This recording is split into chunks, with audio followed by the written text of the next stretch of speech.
கர்த்தருடைய பரிசுத்த நாமத்திற்கு ஸ்தோத்திரம். இன்றைய ஆசீர்வாதமான வார்த்தை யாக்கோபு 5:11. இதோ பொறுமையா இருக்கிறவர்களை பாக்கியவான்கள் என்கின்றோமே. யோபின் பொறுமை குறித்து கேள்விப்பட்டிருக்கிறீர்கள், கர்த்தருடைய செயலின் முடிவையும் கண்டிருக்கிறீர்கள். கர்த்தர் மிகுந்த உருக்கமும் இரக்கமுள்ளவராயிருக்கிறாரே. ஆமேன். இந்த வார்த்தையின்படியே தேவன் உங்களை ஆசீர்வதிப்பாராக. அன்பார்ந்த தேவ பிள்ளைகளை, கர்த்தர் இன்றைக்கு உங்களுக்கு கொடுக்கிற வார்த்தை பொறுமையா இருக்கிறவர்கள் பாக்கியவான்கள். நம்முடைய வாழ்க்கையில் நாம் பொறுமையா இருக்க வேண்டும் என்று தேவன் சொல்கிறார். ஏனென்றால் யோபு அவருடைய வாழ்ந்த நாட்களில் பார்த்தீங்கன்னா அவருக்கு இருந்த எல்லாவற்றையும் இழந்து விட்டார். அவருடைய ஐஸ்வர்யம், ஆடு மாடுகள், ஒட்டகங்கள், குமாரர்கள், குமாரத்திகள், எல்லா தலைமுறைகளையும் அவர் இழந்த பிறகும் தேவன் மீது அவர் பொறுமையா இருந்தார். தேவனை எந்த கேள்வியும் அவர் கேட்காமல் கர்த்தர் கொடுத்தார். கர்த்தருடைய பரிசுத்த நாமத்திற்கு ஸ்தோத்திரம் என்று தேவனை மாத்திரம் மகிமைப்படுத்தினார். ஏனென்றால் தேவன் யோபுவின் பொறுமையை குறித்து சாட்சி கொடுக்கிறார்.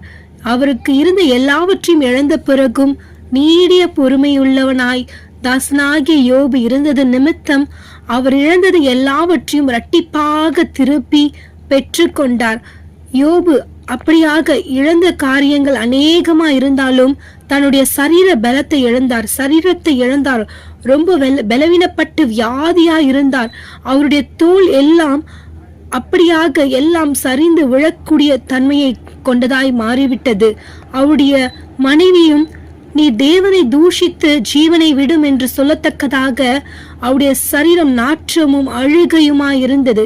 அப்படியாக தேவன் அவைகள் மத்தியிலும் யோபுவின் பொறுமையை கண்டு யோபுவை உயர்த்தினார். எந்த தேசத்தில் யோபு தலைகுனிந்து வாழ்ந்தாரோ, எந்த தேசத்தில் யோபு எல்லாவற்றையும் இழந்து காணப்பட்டாரோ, அந்த தேசத்திலே அநேக ஜனங்கள் காண இரட்டிப்பான நன்மையை கொடுத்து இழந்த பிள்ளைகளுக்கு ஈடாக தேவன் குமாரர் குமாரத்திகளை கொடுத்து சௌந்தரியமுள்ள குமாரத்திகளாய் யோபுவின் குமாரத்திகளை மாற்றி அப்படிப்பட்ட ஆசீர்வாதத்திற்கு பாத்திரவானாய் யோபுவை மாற்றினார். அப்படியாக இன்றைக்கு நீங்கள் பொறுமையோடு காணப்படும் பொழுது உங்களுடைய பொறுமை ஆசீர்வாதத்தை கொண்டு வரும். உங்களுடைய பொறுமை நன்மைகளை கொண்டு வரும். உங்களுடைய பொறுமை இரட்டிப்பான நன்மைகள், ஒற்றைத்தனியான ஆசீர்வாதங்கள் அல்ல, இரட்டிப்பான ஆசீர்வாதத்தை தேவன் கொடுக்க வல்லவராய் இருக்கிறார். ஏனென்றால் கர்த்தர் மிகுந்த உருக்கமும் இரக்கமுள்ள தேவன். அவர் இந்த வார்த்தையின்